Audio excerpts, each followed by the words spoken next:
All right. So, yeah, I want to get right into this thing. How would you describe what it is that you do? What is your work, or maybe what do you point to in your videos? Hmm.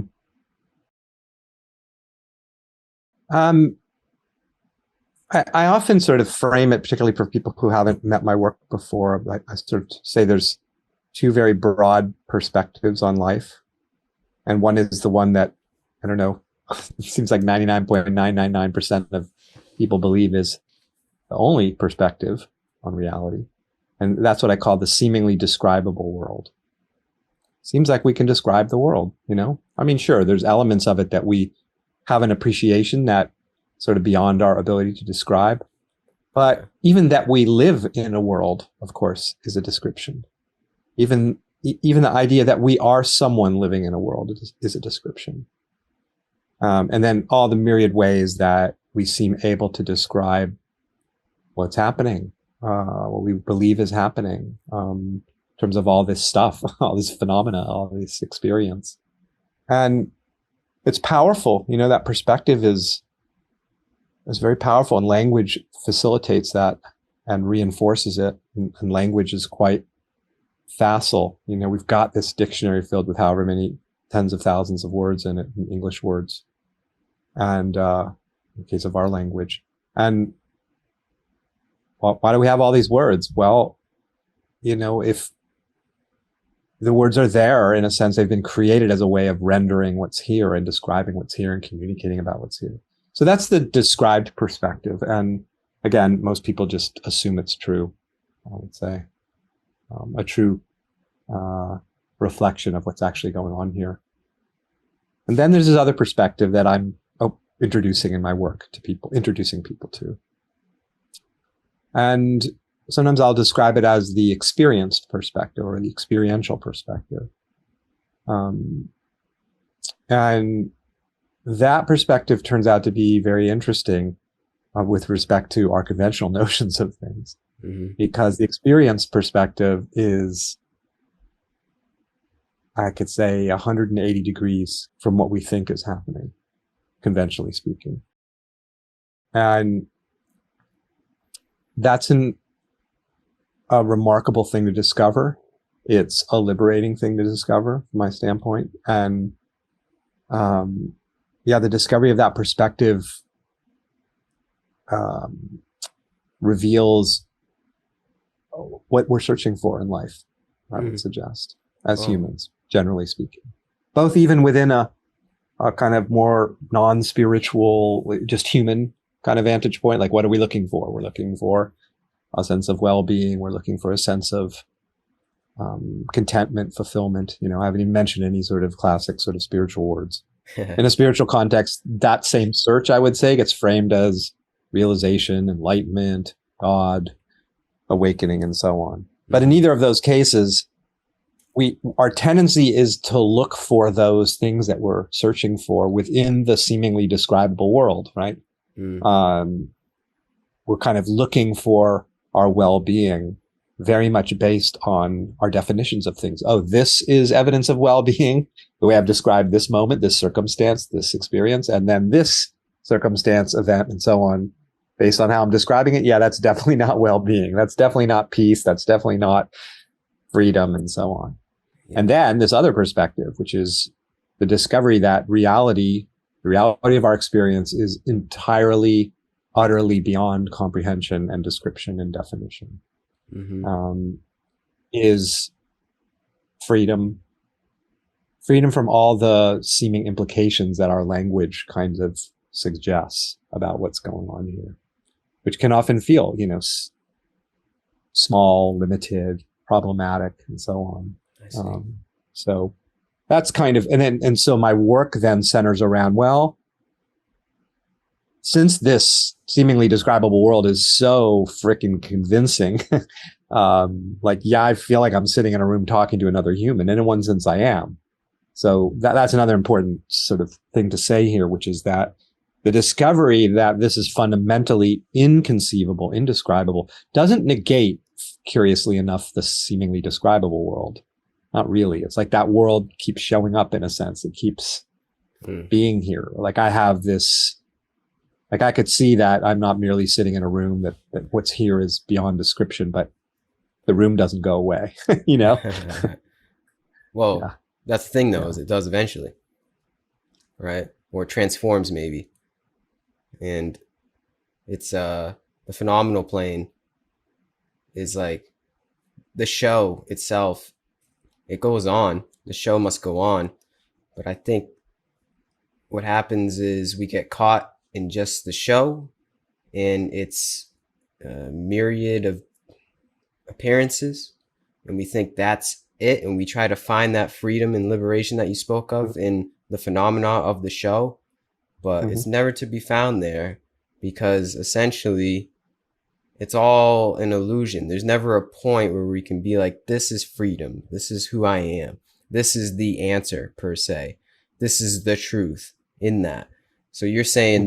this sense of truth, if you want to even call it that, uh, Yeah. is found within essentially no answer, no identity, no seeming appearance within the phenomenon. It exists within non-existence in an Well, unmanifest form.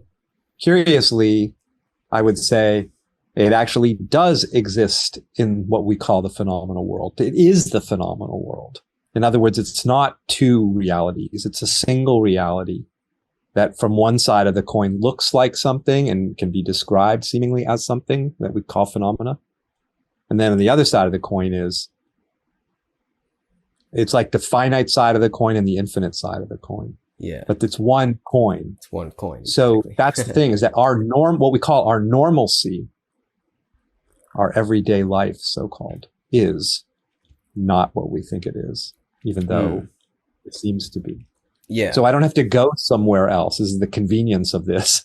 I don't have to go somewhere else to find this transcendental freedom that's beyond comprehension. It's actually right in the very midst of everything that's here. It is the appearing. That's its shine. That's its display. That's its radiance, is all that's appearing.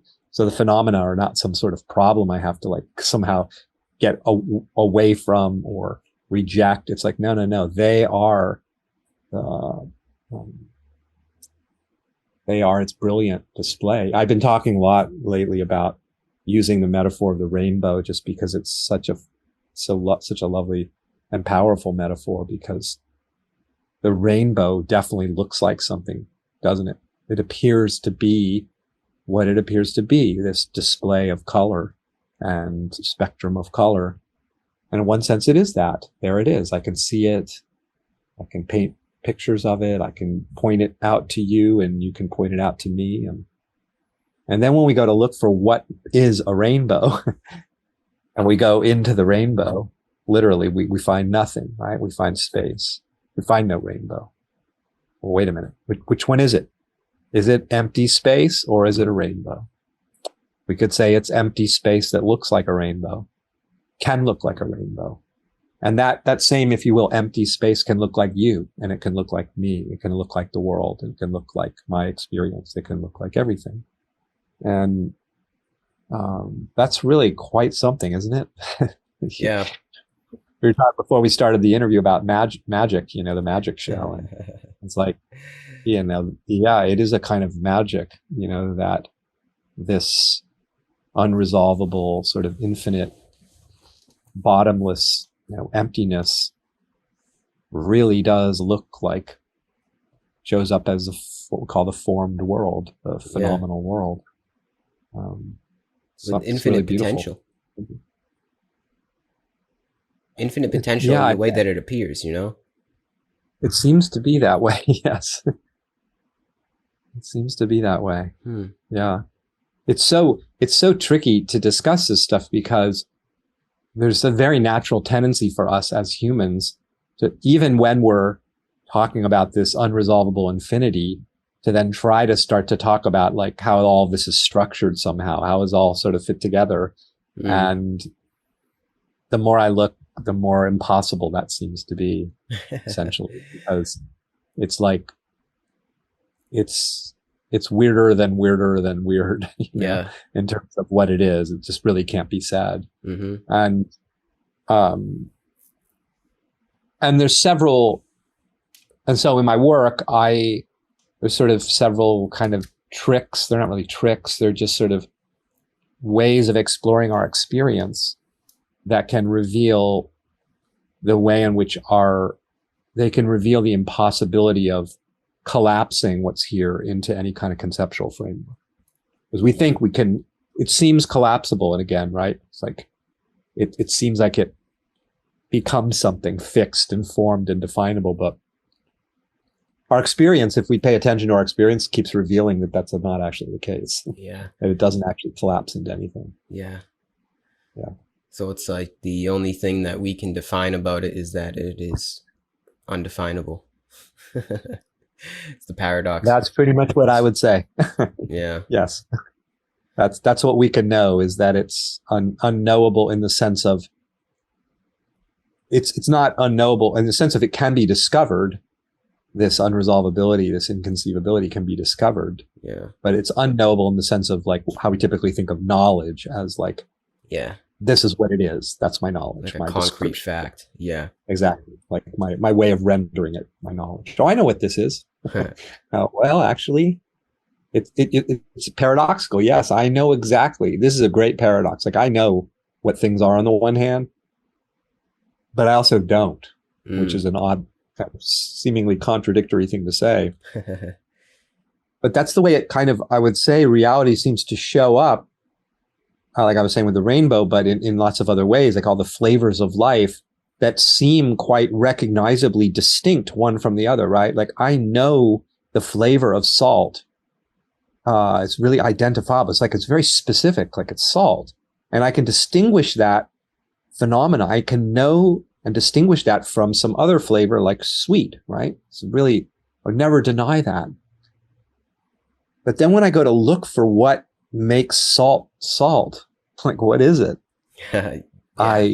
I hit just an absolute dead end of like, in the sense of meeting the unknowability of it. Like I never, if I explore some phenomena to come to the conclusion of what it is, to come to its identity. Yeah. Right? Like what makes me identify that as being salt or sugar?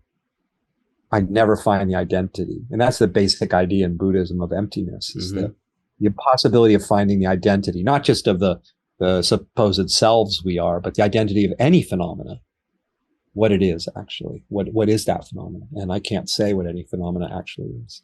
Yeah, because it keeps going. It just keeps, you could say, well, salt is it's these kinds of atoms. Well, then what are those made of? And those are made of electrons and neutrons and protons. Right. Well, what are those? But, it just keeps going. And you're bringing up an important point that I try to make this distinction. It's not, it's an easy one to make in a sense, which is, we could say like there's sort of two poles of reality. There's what we might call the objective pole and the subjective pole. And you were just describing kind of what we would think of as the objective pole, which is like, what is a salt constituted of sort of materially, right? Like what kind of configuration of molecules is it that makes it distinct from another configuration of molecules or atoms or whatever makes up atoms. But you're right that when you investigate the objective pole of some phenomena, if you will, its materiality, its physicality, supposed physicality, well, just ask the quantum physicist. I mean, they don't have a final conclusion as to what it is. I mean, my understanding of, which is very limited, to put it mildly, of physics, is that where the physicists are now left is mathematics. That's how they describe the world, mathematically, because it's beyond observability as actual phenomena. So what's there right now as a description of the material world is math. And interestingly, the math itself that describes matter, so-called, the math itself is made of infinities. So we could see right there that the math, I had an amazing conversation with a quantum physicist about this, that the math itself doesn't resolve as being, right? Like you can't know what pi is fundamentally because it's infinite, right? So, and yet we can still use the math to do all sorts of things, to describe the world and make predictions. Yeah. So that's the whole objective pole. And what I because I'm not a physicist, but I half joke that my work is about being an experiential physicist and exploring the subjective pole, if you will, of something like salt or sugar. Like, what is the experience of salt? Like, you can recognize it. It's very specifically a certain identifiable, right, kind of pattern or whatever experience is made of.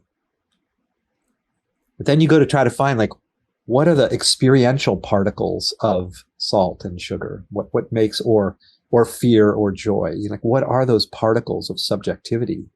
What is experience? What is experience actually made of? I mean, to me, that's it's the most basic question.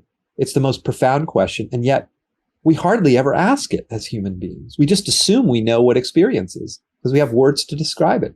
But look, and you'll discover that we can't conclude, just as a physicist can't come to a final conclusion of matter, we can't come to a final conclusion of what experience is either. Where does that leave us?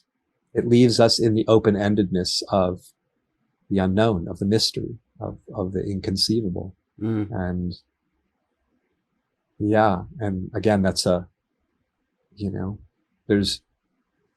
this is so pragmatic, like from a human standpoint. Here I am feeling I'm a human, dealing with my difficult life circumstances, my difficult internal experience, my thoughts, my feelings. This is what ties humans up in knots psychologically, let's say, right, and creates what we might call suffering. Yeah. And yet, both the individual that I feel that I am and the phenomena that I imagine myself overwhelmed by or stuck in or trapped in or identified with, when I look, I can't find the individual and I can't find the phenomena that I think the individual is overwhelmed by or stuck in. Mm-hmm. Where does that leave? Where does that leave? It leaves me nowhere, in a sense. It leaves me, it leaves, it just reveals this wide openness. Yeah. I guess would be one way to describe the indescribable. Does it leave you with a sense of awe? Yes. Yeah. I would say there's different fruits of this exploration. More enjoyment, less suffering being the most, obvious, simple way to put it. But I would say that awe and wonder seems to be the natural fruit of this exploration. It's like more and more. It's like it's all awe. It's all awesome. All every of it. moment. The most seemingly insignificant shit on the road is awesome. It's a miracle. It really is. It is. It's not like there's some pieces of reality that are miracle and other pieces that are not. Everything's made of whatever everything is made of. We could call it life. We could call it reality. We could call it, I don't know, what is everything made of? Well, whatever it's made of, everything is made of that fundamental basis of everything. And it's pure inexplicable miracle, isn't it? Yeah. That anything even here, that anything even exists, that anything is appearing. Yeah. Yeah. That's what makes it a miracle, is the indescribableness of it. The fact that there is no end point per se. There's no point where we can figure it out. Imagine if you could figure it out. That doesn't make any sense. That's like, no. It'd be an end to the story, I guess you could say. It's like, why would I want to figure it out? I don't know. Well, it's like the question of why is there something rather than nothing? There's no answer to that question. No, yeah, exactly. I mean, the humans try to come up with answers to that question, but it's a fool's errand as far as I'm concerned. I mean, but that leaves that, if you contemplate that, feel the reality of that, it's just, you're on your knees just in sheer astonishment at everything, really. Why is there something rather than... Yeah, you can't explain that. But there is. But there's also nothing. It's like the simultaneous, like, it's both. Yep. It's both at the same time. They're both needed. Both. It's like, in one of the, and I know when people are first encountering, the way I kind of talk about things as we're discussing now, it can sound like very abstract, very philosophical. And it's nice to make it kind of nuts and bolts. And one simple way, I think the simplest way to see that talking about this as infinite and not resolvable, not conceivable, is not an abstraction. It's actually what we're feeling in every instant. It's the most concrete reality. I think the simplest way to see that is the case, is to look at what's showing up experientially, the moment, what we call the moment, now. I mean, we can certainly see that the past is an abstraction, right? Because the past, what we call the past, is we've been chatting for whatever, 20 minutes. Those 20 minutes that we think of like the flow of time, they're not here anymore. They're gone, right? That's the past, what was. What might be in the next moment, 20 minutes from now, we can imagine like a future timeline. That's not here. So what's here is now, this instant, right? The immediacy. So then we can ask a very simple experiential question, which is, okay, now look at what we call now, this flash, this, and to like pinpoint now, like not what was a second ago or a nanosecond ago, or what might be, but what's right now, what's here right now. And ask yourself, how long is the moment here for? I don't know how to answer that. How long? I don't know. As long as I'm aware of it. Well, let me ask it a slightly different way. The sense I certainly have of what I call the moment is that it's not static, that it feels, the felt sense of reality of the moment, whatever you want to call it, is one of dynamism, like it's alive. Yeah. Right. And it's in its aliveness, there is this sense of movement, this sense of dynamism. Like it's not just like frozen. It's moving. It's like it's not like something appears and then it just like freezes. Like, like you hit the pot, like here we are, if someone was watching this later on, like on YouTube or something, our conversation here on Zoom, they can just hit the stop button and then we'll be like frozen objects, right? But of course, reality is not like that. Like there's no pause button. Like, okay, let me stop the appearing. Boom, I hit the pause button. Okay. It keeps shape shifting. It keeps moving, doesn't it? Yeah. And so if you imagine the moment as something that's kind of unfolding, something that's appearing, like if you were to talk about it in sort of slower terms, like, okay, so the moment is appearing. Well, as it becomes now, right, as the moment takes shape, the way the moment, the kind of configuration of the moment, as it's taking shape, because of its dynamism, it's literally become something other than itself in the moment that it appears. Yeah. Wow. Yeah. Constantly. In other words, the moment is here for no time. Yeah. No time. Yeah, that's what I was going to say to answer your question. It seems like the moment is eternal. And it's even before I could conceive of this moment or try to conceive of what the moment was. To really take it in, you said, how long is the moment? Well, it's forever. There's no beginning and end to it. Right. And you could also say kind of it's saying the same thing in a sense, but if you were to try to grasp hold of the moment conceptually in order to render it, in other words, to say what it is, to think it, to conceive of it, whatever you or I have conceived of the moment to be, in other words, like what is the shape of this moment? What is the moment like to describe it? It's already gone. Mm-hmm. That particular shape of it is gone. Yeah. And now it's, in other words, it's like this, it's like, if I am like illustrating the moment with my hands, it's like it's taking shape. And it's like, again, there's no pause button. Like, oh, there's the shape. Now I can describe, it feels like, fill in the blank, or it looks like, fill in the blank. Yeah. No, it's feel experience. It's absolutely dynamic. It's totally unstable. There's no stability. And that instability can show us in an instant, without sitting on a meditation cushion for 30 years, Mm. that it is impossible to know what this moment is, because it's unknowable, because it's gone in the instant that it appears. It's gone. The birth of the moment is the death of the moment simultaneously. Mm. Yeah, That's why it's inconceivable, that's powerful. ungraspable. It's absolutely mind blowing, because when you were first asking me to describe, kind of my work, and I was talking about the seemingly describable world,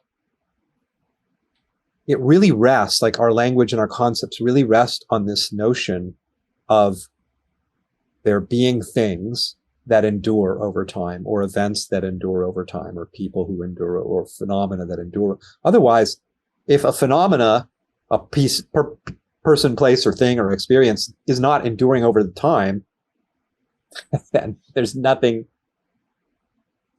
I mean, that just blows up the entire notion of everything, Mm-hmm. if it doesn't endure over time. And it turns out it doesn't actually endure over time. The moment has no duration whatsoever. Now, here's what's so trippy, is that you can see that, like, oh my God, like this moment it's actually, the Zen Buddhists describe it as the unborn. It never actually becomes anything, but it looks like it does. So in the moment of, and you can just feel this, in the moment of this moment's radical impermanence, its instability, it's just gone. It's never even here. No, it never appears. It's like, and yet here is what we call the flow of experience, the flow of time, the flow of phenomena, the seeming endurance of, like there's something about the flow of our conversation and our interaction that it has a quality of enduring over time somehow.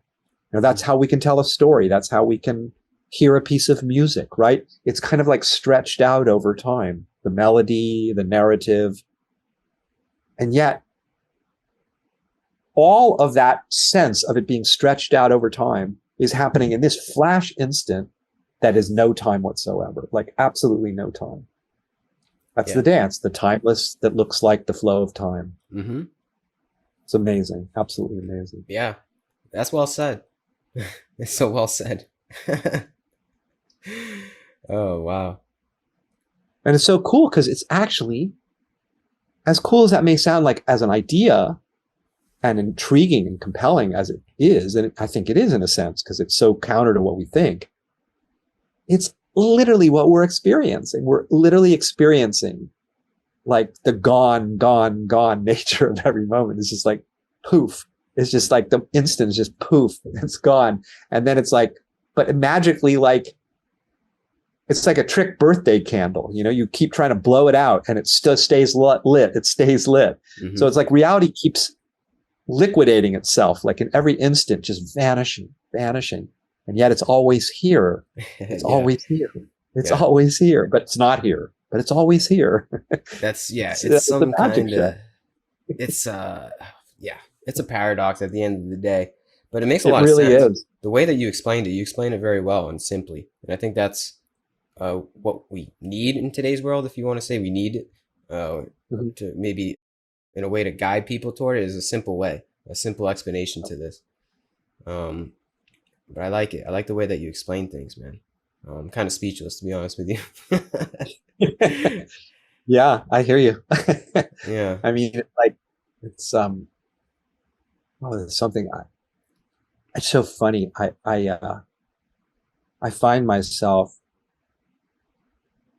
This is one of the. Like, what's the implications of that? Well, one of the implications of that is that reality is literally, not just figuratively, always new, always fresh. Yeah. It's never, it's not like like I'm sitting in my living room having a conversation with you, and I've sat in this room, I can think back historically, and I've been living here for whatever, 5+ years. I've sat in this room many times, I kind of live in this room. And yet, the experience of what I call a room that I conceive of as this static thing. It's the same room I sat in earlier this morning and last week. It's like, that's an idea.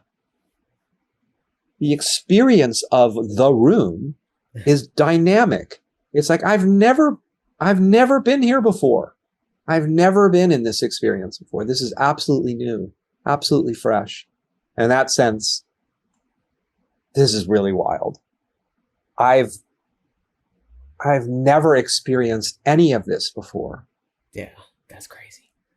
So I don't know from this vantage what anything is, because I've never encountered it. It's like going to a planet you've never been on and you don't know anything because you don't have any reference points for the kinds of animals on the planet, or that they even are animals, or the beings that are there, or the flora and the fauna, or maybe who knows, maybe on some other planet, what we call flora and fauna is just like, who knows? It's so utterly out of our, like, what we're used to perceiving, what we know, of our world. And it's like, it's actually like that. It's actually like that now. We have not been here before. Like, we're on another planet in every instant. And how wondrous is that? It's like, I think about, I teach a class on wonder with my graduate students, and we talk about little children, and I say, well, I show some pictures of little kids and tell the story of my daughter when she was little, where I was just like, oh my God, the whole world is wondrous to her when she was little, when she was little. And then we have this exploration, like, well, why is that? What is it about the child? Why are they, I used to walk my daughter to preschool, and it was just like a half a block walk to the preschool. And we had to leave plenty of time because that walk could take a long time to get there. Why? Because she's stopping every few feet. She sees something and she's like, look, Dad, look, It's like, to her, the wonder is the astonishment of, like, this is new. I haven't seen this before. So everything is wondrous, right? Yeah. And this is obviously true to the young ones, to the little ones, because, they're fresh, right? They don't have a lot of knowledge of what things are yet because they haven't been in the world yet. We've been in the world for however many years we've been as adults, and we developed this kind of sense of, I know what's going on here. I got all this knowledge of what things are. So we end up kind of forgetting that childlike wonder, kind of hanging out in our knowledge. I've seen that. I'm like looking through my window here at these trees outside the window. I've seen that view. Like, well, let me just stop for a moment. Let me actually look. No reference point to the past. Okay. The past is not here. And I just look, and it's like, there is the wonder of the moment. Never before seen, right there. No reference point. Yeah. Yep. Yeah. I know what you mean. The simple beauty in experiencing. That's the thing, is it is simple.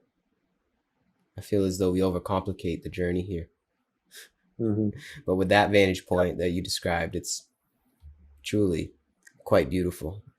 Just for beauty's sake. It's just experience for experience's sake. And that right there is just, that's quite undescribable, but that's what's going on here.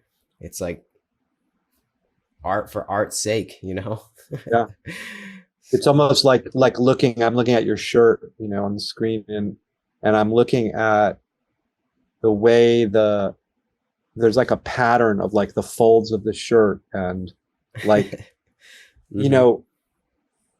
it's easy, the conceiving mind that's in all of its conceptualizations of things, as part of that, has created, without even realizing, created these kind of hierarchies of, well, the way your shirt is, the folds of your white shirt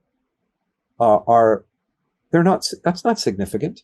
Like, who cares how they're folded, right? That's kind of, we don't say that to ourselves consciously, but in one sense, there's this rich visual appearance and these shapes and shadows and light reflection, and we just like write it off like it's insignificant. But really, why is that? I'm looking at the most significant thing in the universe.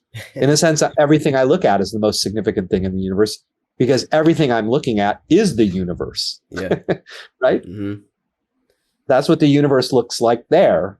And then the microphone, that's what it looks like there, what I call the microphone, and the door and you and the shape of your beard and the color of it. And you see, there's no end. Like Yeah. as much awe as you want to experience, it's there for the taking. It's Mm-hmm. there for the it's there for the unpacking and enjoyment, because that's how it seems. That's how it seems to me. That's how it seems to me too. Now, would Yeah. you say with this perspective on the miracle of the moment allows one to step into the show of Prakriti, this phenomenal plane, a little bit differently, as in once you realize the miracle and wonder of it all, you play your act here a little bit differently. There's a different inclination in the way that you play your character. I can still hold it with a certain kind of gravitas and a certain kind of seriousness in terms of like, this matters, like it matters what's happening in some sense. Like I'm not like some sort of, oh, it's just whatever, an illusion, or it's just, I mean, in some sense, it's almost the opposite. Like it all matters like Yeah. immensely in a way, It means the it's same all, thing. yeah, Everything it's mattering and all, nothing mattering. It's kind of yeah, I know. It's interesting. I wrote a piece like not too long ago about everything matters, nothing matters. And it's like, somewhere in between those two. yeah, I mean, it's utterly beyond all of that ultimately. But, Yeah. but I guess I would say for the human life that we seem to be living, you know, noticing more and more how what's happening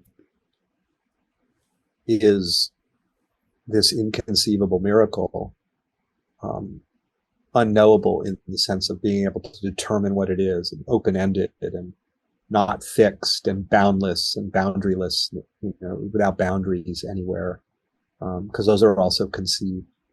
And seeing that, there is a quality of holding it much more lightly, I would say. Um, you could still, because we're human, at one level, like we could still be upset by something, let's say, or frustrated with something in a moment. But then there's this sort of increasing sort of recognition of the other side of the coin, like Yeah. the sort of the dreamlike nature of it, the mirage-like nature of it. And that both of those are like, they're both there in a sense, more and more and more. They're always there, but there's more of the knowing of that other side. Like I was, just as an example, I mean, it's kind of not a big deal, but I was in a traffic jam and not long ago, and uh, it was really a significant traffic jam. I was going to end up I was driving a long ways back home from LA, um, and I just felt that sense of what I would describe as irritation.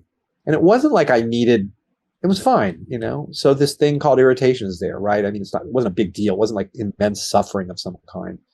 But I was just curious, like, in the same way I said at the outset, like this question of what is our experience, that question just arose very spontaneously in the moment of feeling what I was describing as irritation, frustration with the traffic jam. It's like, what is this? What is this? It's like asking, what is a rainbow? Like, what is this rainbow that I'm calling irritation? That didn't feel that enjoyable in a sense. So then there was maybe this natural curiosity to explore it. And literally, like in a flash, it was like, just like going into the rainbow and finding nothing, not Mm-hmm. finding the rainbow. Mm-hmm. I went into the irritation and found nothing. Mm-hmm. Now, a lot of times when I explore experience in that kind of way, the other that described side of the coin is still there in some sense. Like, you take something like physical pain and you explore it. It's like, wow, it's not there. Like you look for the rainbow, you find nothing. You look for the pain, you don't find it. That doesn't necessarily mean that experience of that phenomena called pain goes away. And many times in my experience, it doesn't. It's still there, but now there's this other vantage on it as well, like the empty vantage. And with the irritation, though, in this particular story, it was literally gone. Like, it was just gone. It was like just evaporated, like it never even existed. Mm. So that can also, because it was like whatever was holding it together, the description was just like, I was like, it was just seeing that it's, couldn't find it. I couldn't find it. So that's what I mean by, yeah, just there's this tendency for a lot of the, you know, ups and downs of life, the slings and arrows of outrageous misfortune, you know, as Shakespeare called it, you know, the stuff that happens in life. Things happen. We lose people, we lose things, we lose experiences, we lose capacities, we lose things sometimes, and that are valuable to us in different ways, or things don't go the way we wish they might go. And so, you know, it's life, right? Mm-hmm. And that goes on. And yet it's like there's this simultaneous other knowing that from the vantage of this undivided indescribability, all is well. Yeah. All is well. All It's is not so serious. unthinkably well. You know, the Tibetans call it the great perfection. Yeah. Like it's the great perfection, Uh-huh. great perfection of everything as it is.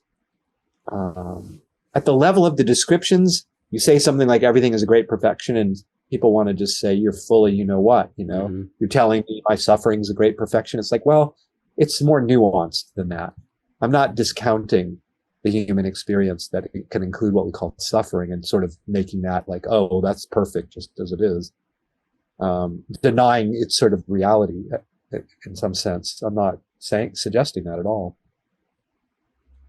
I'm just suggesting there's another perspective that you can play with, you can become more familiar with, Yeah. and it's life changing. You Yeah. become more familiar with that perspective. Is what I would say.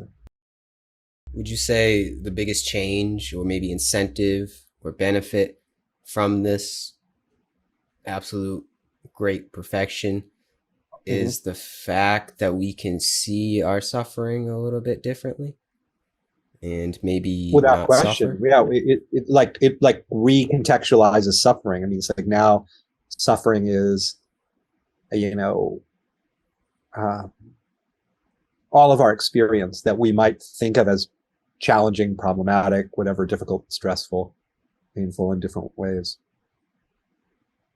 Within the realm of the seemingly describable world, there's the good, the bad, the pleasure, the pain, the positive, the negative, you know, all that stuff is there. And then that other side of the coin, like discovering the, you know, what is everything fundamentally? You could say the existence of everything, the presence of everything, inconceivability of everything. Those are all different ways of pointing to what is the same about everything. That from that vantage, it just cuts through all the hierarchies, and Mm. you're suddenly touching something that's more basic to everything or more fundamental to everything. And from that vantage, it's like, you said, how does it change our relationship to suffering? It's like discovering, well, I'll use another metaphor. It's like waking up from a difficult dream, Yeah. you know, a terrifying dream, let's say, a painful dream, and realizing this is all the dreaming consciousness. Like it's from within the dream. If I'm fully asleep in the dream and I don't know that I'm dreaming, you could have a pretty hellish dream, right? And when you wake up either in the dream or after the dream is over into what we'll call waking state, you realize, oh, wow, that was the dreaming consciousness. It's like there's a very different feel to that terror you were experiencing or whatever it was that was difficult. And Yeah. it's a bit like that, I would say. It's like, oh yeah, my heartbreak right now is heartbreak, you know? And then I can wake up right in the middle of the heartbreak and say, yes, it's heartbreak, and it's the radiance of life. It's the shining forth of the ground of being. You know, those are all just words, but to feel the way in which everything is this, um, everything is, I mean, this would be the way. I don't use the word enlightenment or, you know, that spiritual teachings talk about. I don't use that such a word, or awakening. I don't use that word either. But if I were to try to describe what those words might mean to me in the context of what I share and teach, it's the discovery that everything is the same, that everything is of some singular, that everything is, you know, you can call God if you want. Mm-hmm. Everything is reality. Everything is it. Everything is this. Everything is this miracle. And Yeah. that's oh, it's really, really different to feel that, like, there's this moment, you have to feel this moment of insecurity or anxiety we might describe in such a way, and we think that's a problem. I have to sort of transform that in some way, make it go away, avoid it. I'm doing all this kind of strategizing to sort of get myself out of that experience. Because why? Because I think it represents a threat. It's evidence that well-being is gone and I need to get my well-being back. And this is an ordinary, right, vantage. It's like, no, actually, this is the very flow of divinity, that experience. This is the very flow of life itself. Literally, it's the flow of life itself. It's like, wow, that's such a different way to feel it, as like, I do that sometimes as a meditation when I'm guiding people and exploring this stuff. I just say, just as you sit here, just feel everything as the expression of reality.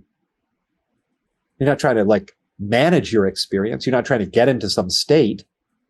Every thought, every feeling, every sensation, every perception, every memory, every visual image, all of it is just the flow of reality. Which it is, of course. It has a different feel to it, doesn't it? It's like a relief. It's like, oh. It's such a relief. It's such a relief. Like I say, you don't have to correct your experience, because the experience that you're having right now is the miracle. It is the shine of reality. So you don't have to. You can still correct your experiences. You can try to have different experiences. Nothing wrong with that. But you actually don't have to, because the freedom is here as that experience. Mm-hmm. The life is here as that experience. And this life or this being or this presence, whatever you want to call it, there's no division anywhere. It's like the body, what I call the body's present, the room is present, you're present, the sky is present, the trees are present. That's this presence that is the basis of everything. And if you feel that right now, the presence of yourself, your body, your mind, and the presence of what you think of as not yourself, and notice how it's a singular presence. It's a continuum. There's no like dividing lines anywhere. There's just presence everywhere. That looks like a bunch of stuff, right? It looks differentiated, but it's one seamless presence. Yeah. And there it is. It's one seamless presence. Yeah. All is one and one is all. Yes.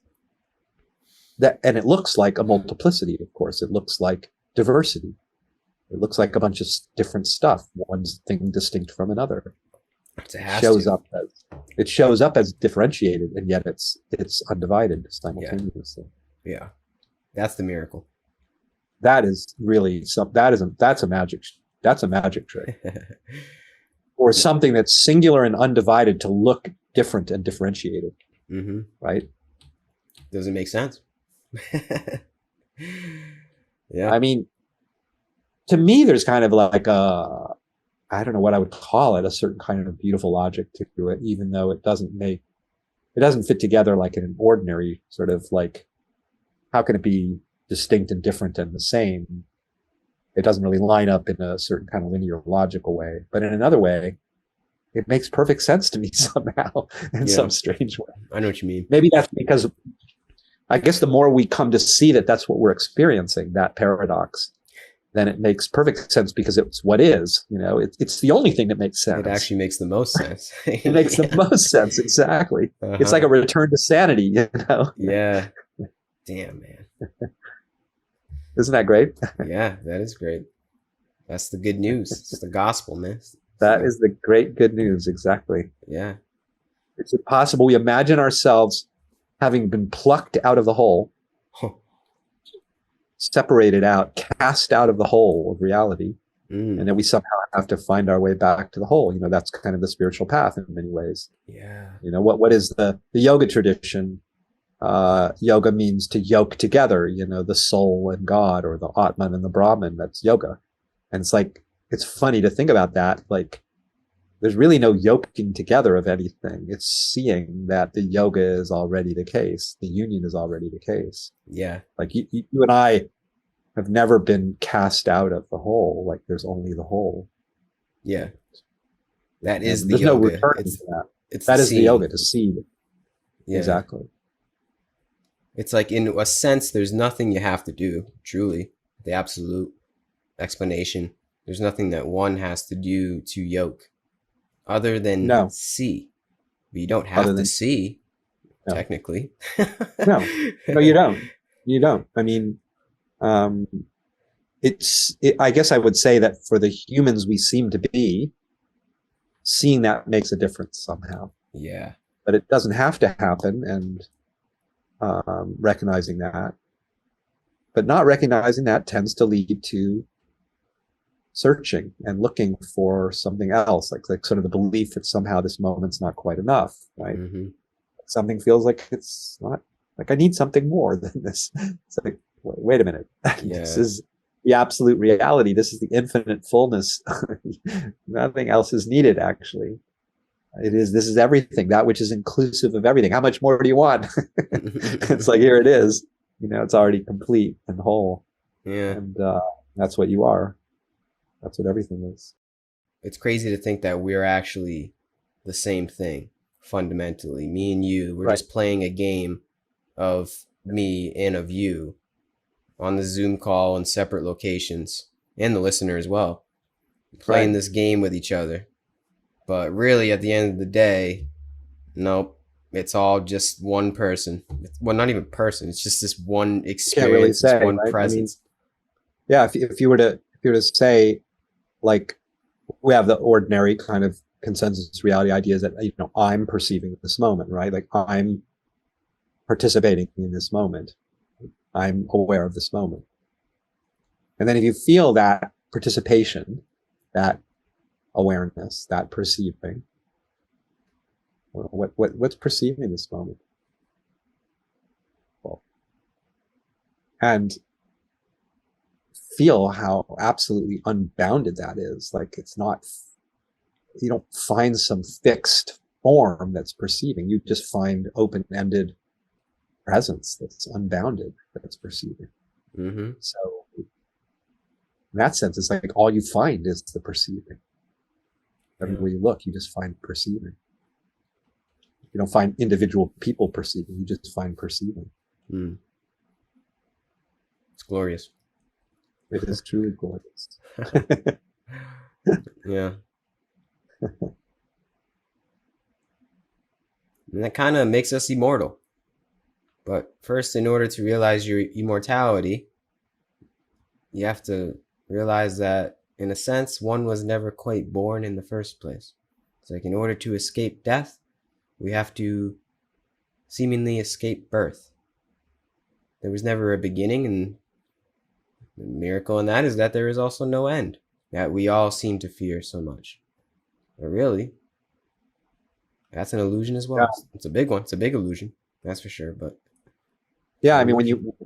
when if we come back to experience, um,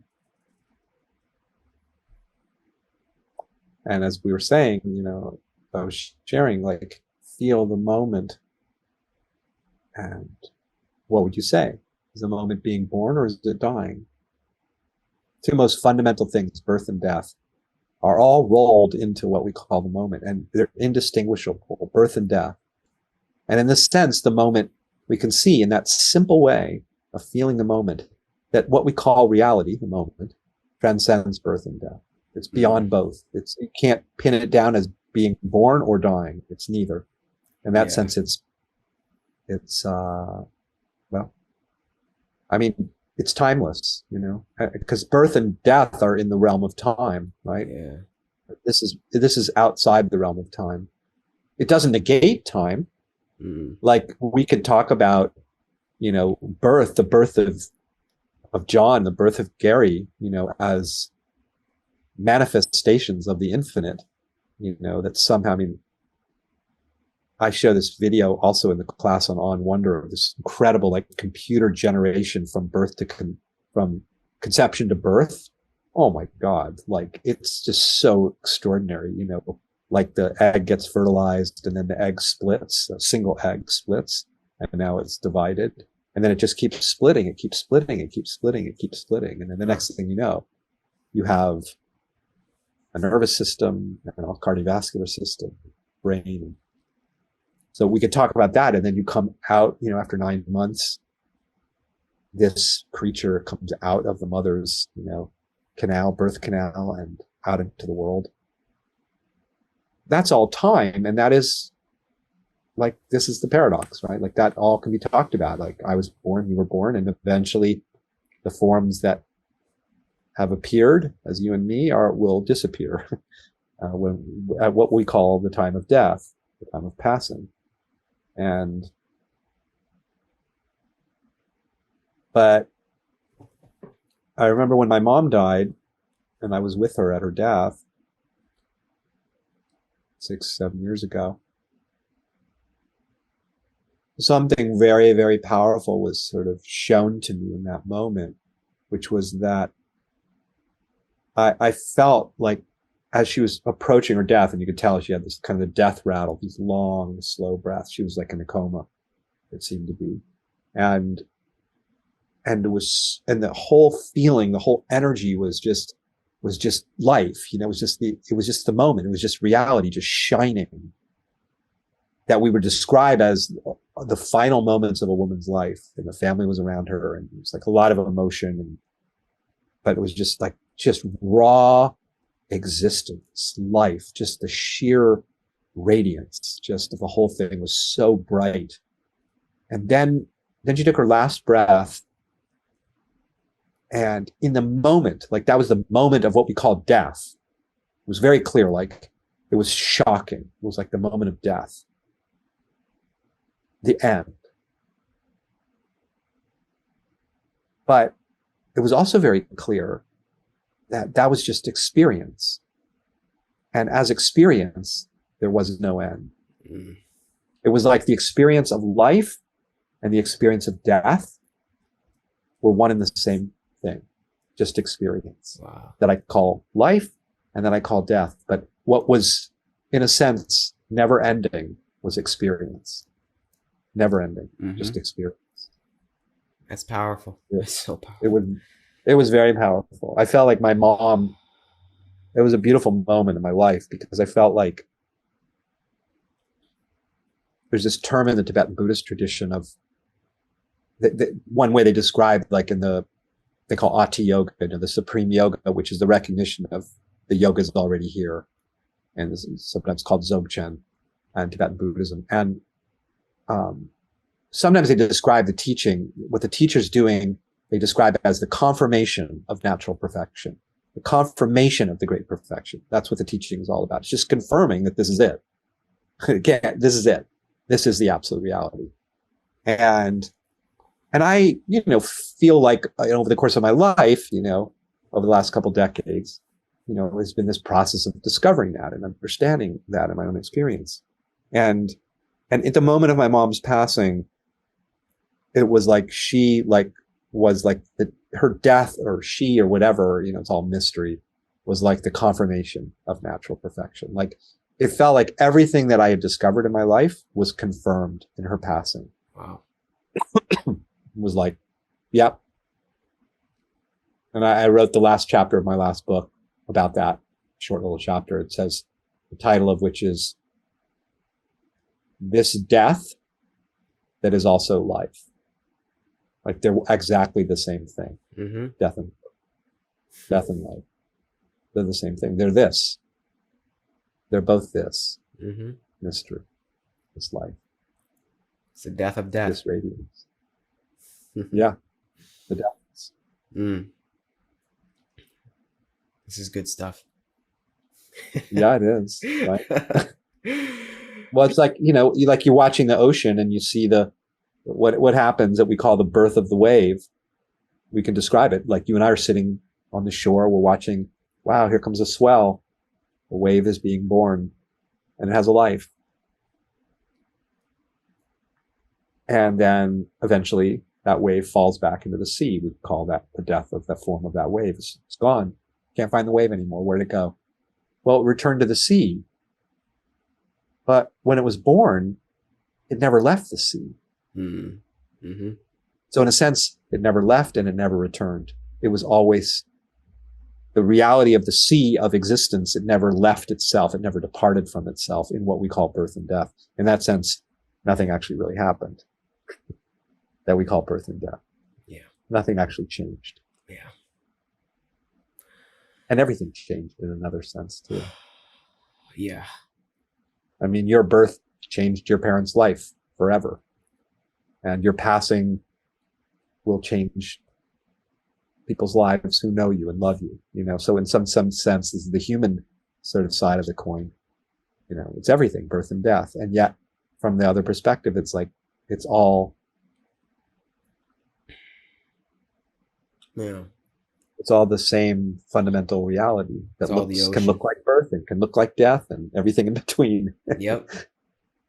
It's the different shapes, the The different different, shapes. yeah, Exactly. the different shapes, appearances, flavors of God. Yeah. That's why I will sometimes do like a very simple meditation with people. Like, okay, what is our habit? Our habit is to emphasize how it seems to be appearing in the way we're describing it, and then sort of trying to rearrange or arrange the appearances in such a way that we're okay, essentially. I go, Mm-hmm. cool, that's fine. That's a kind of a human pastime. For now, just relax that ordinary habit we have and just appreciate the fact of appearing itself rather than how it seems to be appearing. Just tune into just the appearing, and everything is the appearing. And right there, you're thrust into how everything is the same. Everything is the appearing. Very different feel. Hmm. Yeah. This is great. Wow. How did you get on this wavelength? Where did this come from? Did it start at your mother's death, or were you already kind of inclined on this? No, no, no. It definitely didn't start there. um, yeah, I mean, I was 19 or so, freshman in college, and kind of out of nowhere got curious about things I'd never really been consciously curious about, sort of looking a little more deeply at what's going on here and getting curious about that. And that's a longer story, but you know, basically books started coming my way. They happened to be books about Eastern philosophy and meditation. I didn't know anything about either of those things. And I started like, I had a kind of a thirst, a hunger. Mm. I just started reading these books and getting really curious about being more kind of contemplative, meditative, and you know, went on a real serious, like spiritual path, spiritual journey of yoga, of finding the oneness, you know, and believing that I had to do a bunch of things in order to make that happen. Mm. Principally meditation, different forms of it. And then about 22 years ago or so, 2001, it was just a moment of kind of seeing with a real clarity that the yoga was already done, Yeah. that the union was already the only thing that existed. And it was a bit of a shock to see that because I had been pretty busy for a couple decades, Yeah.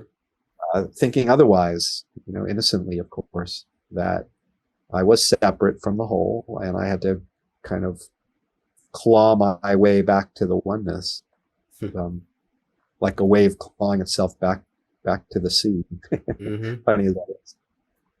Yeah. And I feel like since then, it's just been an ongoing, whatever you want to call it, integration of that understanding, deepening of that understanding, finding more and more of the depth and the nuance of it and the subtlety of it and the implications of it. And yeah, so it just seems like an endless, in one sense, discovery of the liberating nature of that, the power of that, the astonishment of that discovery. Mm-hmm.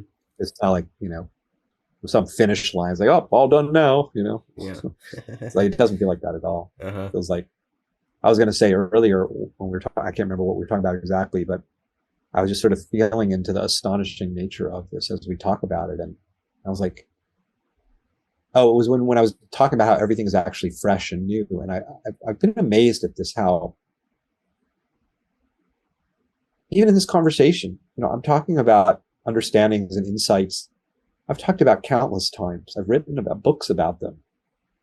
And then I'm talking about them with someone like you, and we're having this lovely conversation, kind of shared exploration of it. And it's as if I've never experienced those insights before. It's like they're new every time, Yeah. every time. And Right. that is an amazing feature of it. Like it doesn't grow old somehow. Like, oh wow. It's all the appearing, all the radiance. Like, okay, tell me something more interesting. It's not like that. It's like, oh No. my God. It's like, Yeah. That's the funny thing about that's it. how I experience it, at least. Now I feel you.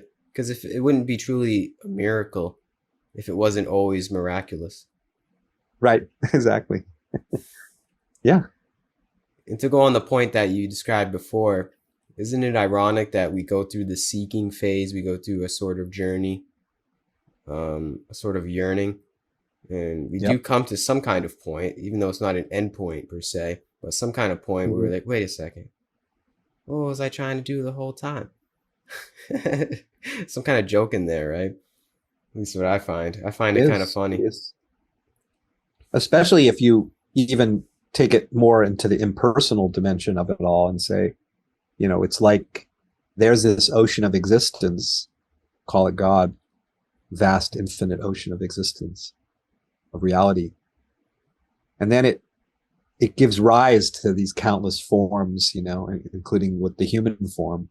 But it imagines as the waves of the human beings the body minds, that were born, the waves that are us.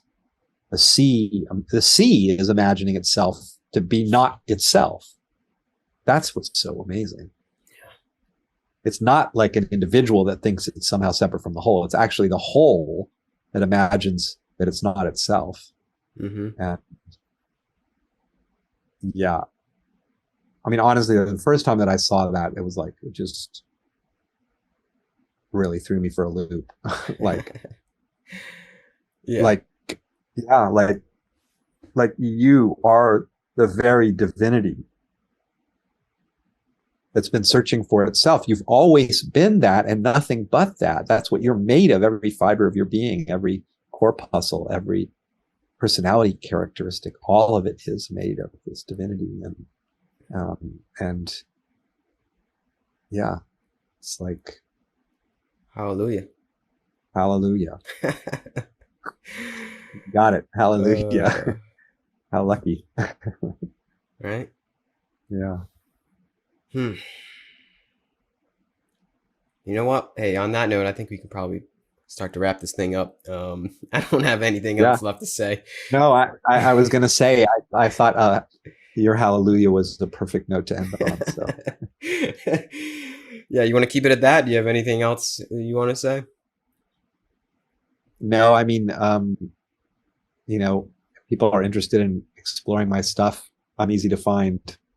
Website that has lots of stuff on it, like lots of materials, videos, podcast interviews other interviews I've done, meditations, guided inquiries, all sorts of stuff on there. If anyone ever wants to check it out, and ways of being in touch with me about things that I'm offering out in the world around these explorations, because I do so love to explore this with other people. It's really such a joy.